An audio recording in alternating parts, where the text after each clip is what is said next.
Hello everyone, it is I, the Fable of Fables, your new best friend. How you guys doing? This time we're looking at the gun tank, or as my dear friend, or as my dear best friend in the world, Mech would say, the gun tank. Sorry, I had to. Bless him, he's a beautiful soul. You guys should check him out, seriously. Check out Mech Wolf. I'll leave a link. Hopefully if I remember, I'll leave a link to his channel in the description because I think he's great and he's actually taught me a lot about Gundam, and I honestly don't think I would be able to learn or have much interest in if it wasn't for him telling me about stuff like answering my questions and junk. So yeah, let's check this out.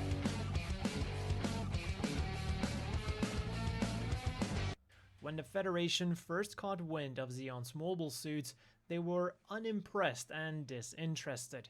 Oh The dear. main feeling amongst the top brass was that these new toy robots would prove insignificant on the battlefield, choosing instead to rely on their brand new fleet.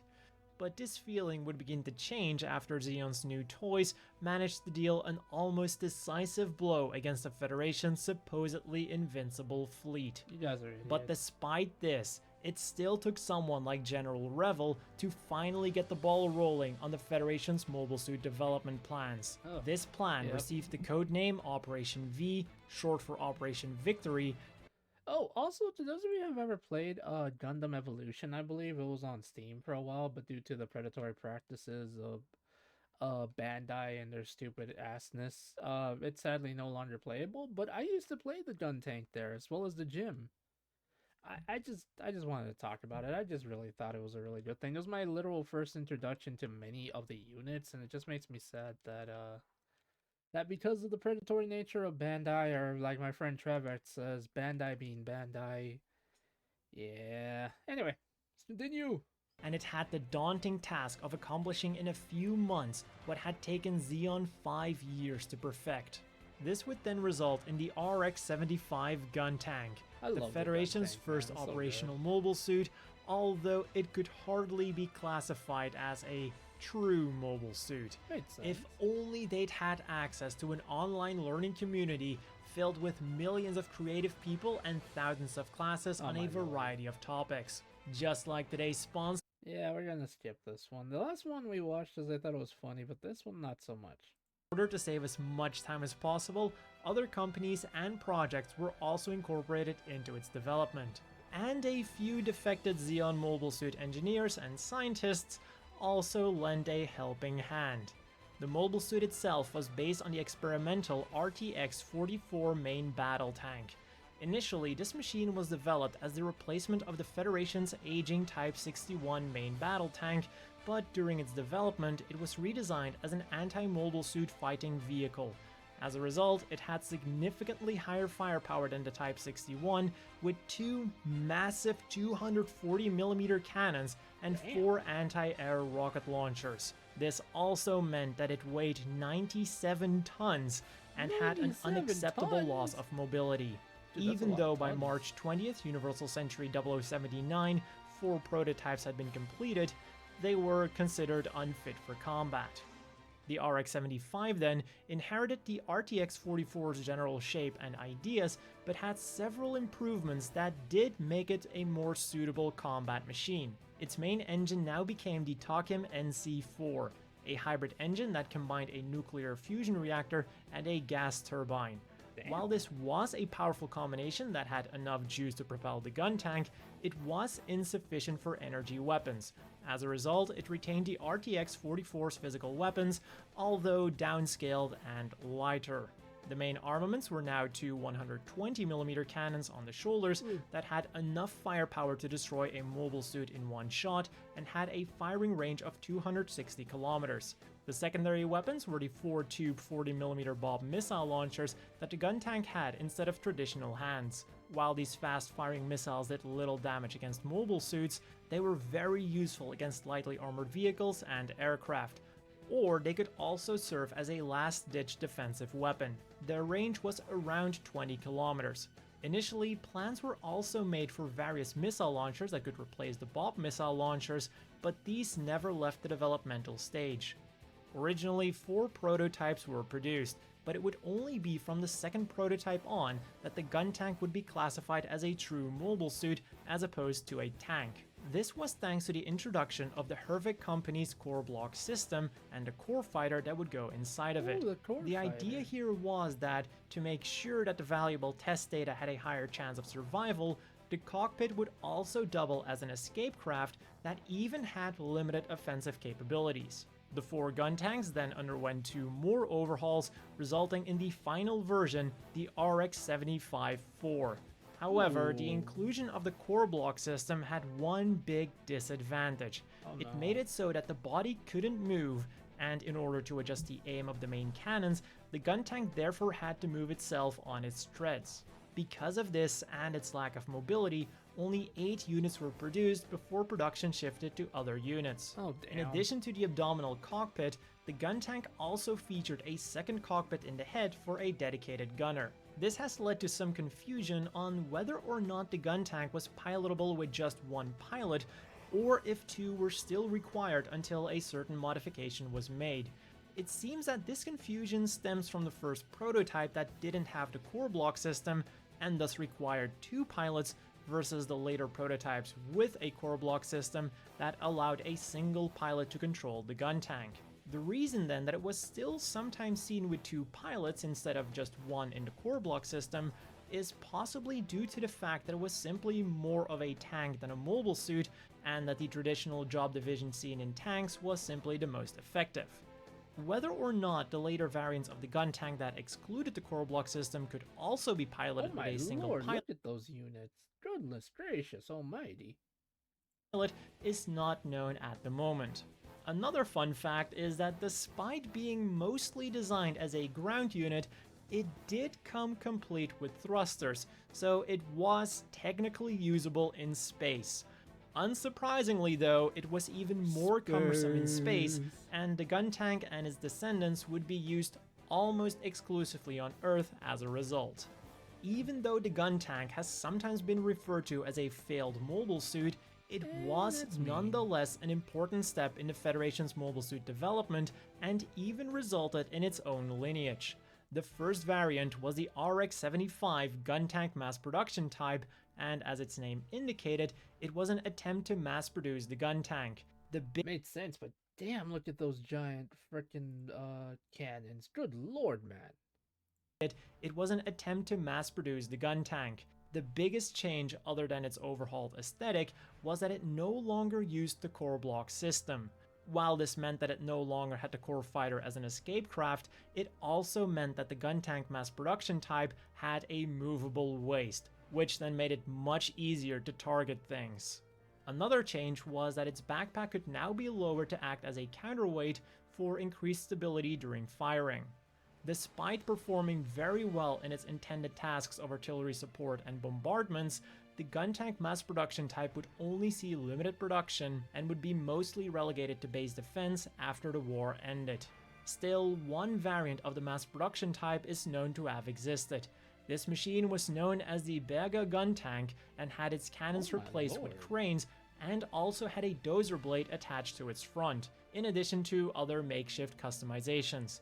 Given the fact that these units shared their model numbers with the actual gun tank mass production types, it is highly likely that these units were all battlefield improvisations and all had their own unique features to them. The gun tank mass production types were then followed up and replaced by the RMV-1 Guntank II. Oh my goodness gracious almighty, that is one hell of a unit, not gonna lie. Looks very crazy, but I kind of like it. It took some of the changes of the mass production type, such as removal of the core block system for better rotation, and also had various other changes to turn it into more of a mobile vehicle as opposed to a mobile suit. Other than just feeling more like a tank, its firepower was upgraded to turn it into an even better fire support unit. Rather than the wimpy 40mm Bob missile launchers, it now had one 4-tube 180mm rocket launcher and a large 3-tube missile launcher of similar caliber. For anti-infantry, it featured a 60mm machine cannon on its chassis, and as its main weapons, it of course retained the two 120mm cannons. But even though development progressed smoothly thanks to the Federation's experience with fighting vehicles, the gun tank wasn't ready until the very end of the 1-year war and would only be used in combat afterwards. Although some sources claim that it did see some action. A desert version known as the RMV-1E Guntank II Kai was also produced, but other than its color scheme and a few desert-oriented modifications, it was essentially the same unit. How the Guntank II performed, though, is up for debate. Most available footage of the Guntank II can be considered as less than flattering and presents them as less of a mobile vehicle and more of a mobile target.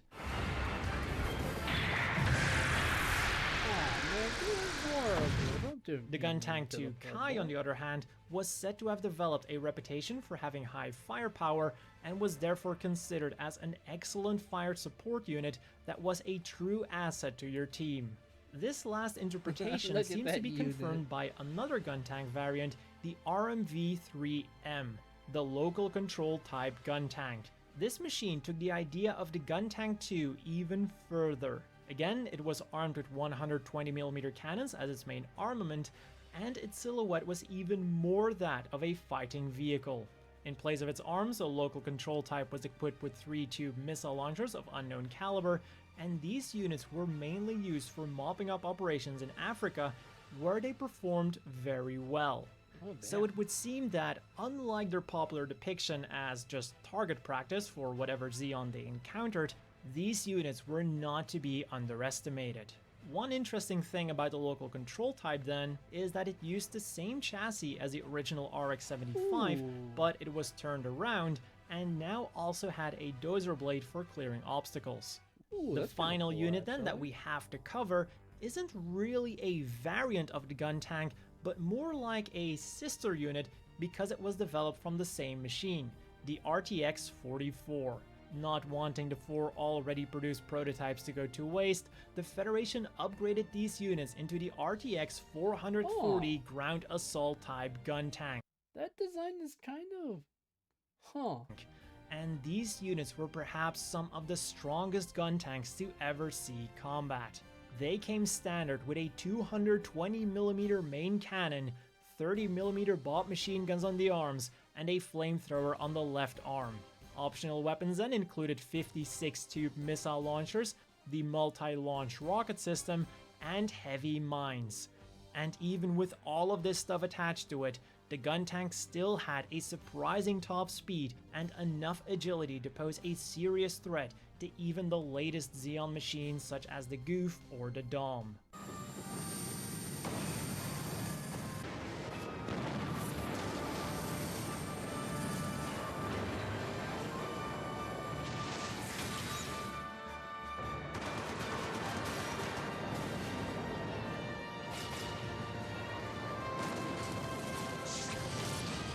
Sadly enough, no more of these amazing units were produced due to them being used in a Federation intelligence ploy that involved all of their data being leaked to Xeon.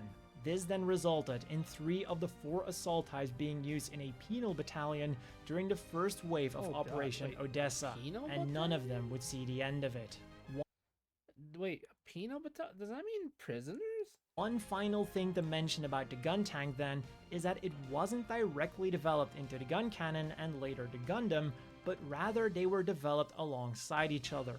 Unlike Xeon, who initially only focused on bipedal units, it's the Federation Dom. I think this one's called the Dom. If anyone can help correct me, that'd be nice. Went with 2 design routes. The bipedal units that would then result in the gun cannon and the Gundam, and units with caterpillar turrets and thrusters that would result in the gun tank and ball units respectively.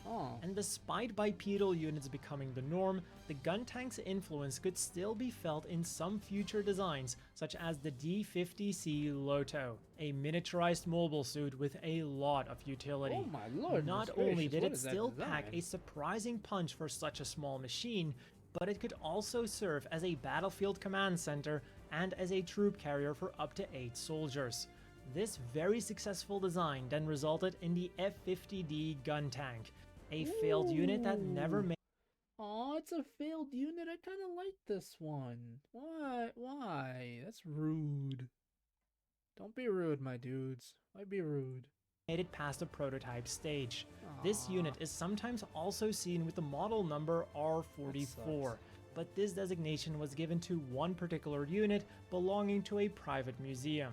The owner of this museum was called Roy, and he was 44 years old when he got the gun tank in his possession. Hence the origin of this model number.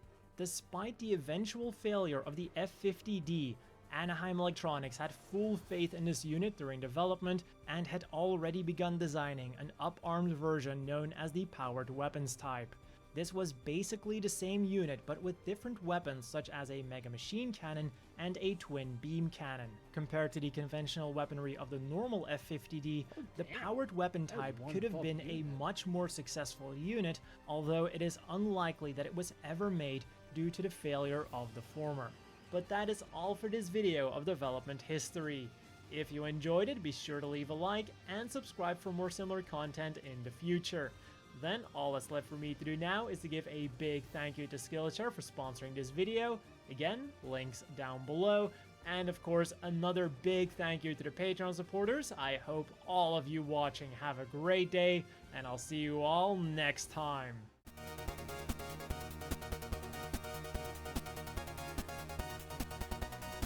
Well, guys, if you like this kind of content, do like, comment, and subscribe. I like the unit. I thought it was such an interesting concept and everything. So yeah, like this kind of content, do like, comment, and subscribe. Let me know if there's any other units you want me to learn from Kakarot or some other person. I would love to check them out. My birthday is probably 2 days from now, depending on when I post this video. I'm not exactly sure when I'm posting this, but anyway, love you guys. I'll see y'all later. Bye. Take care. Stay safe. I'm gonna leave Mech's thingy there in the comments. Also, probably the Ko-Fi. Yay, bye.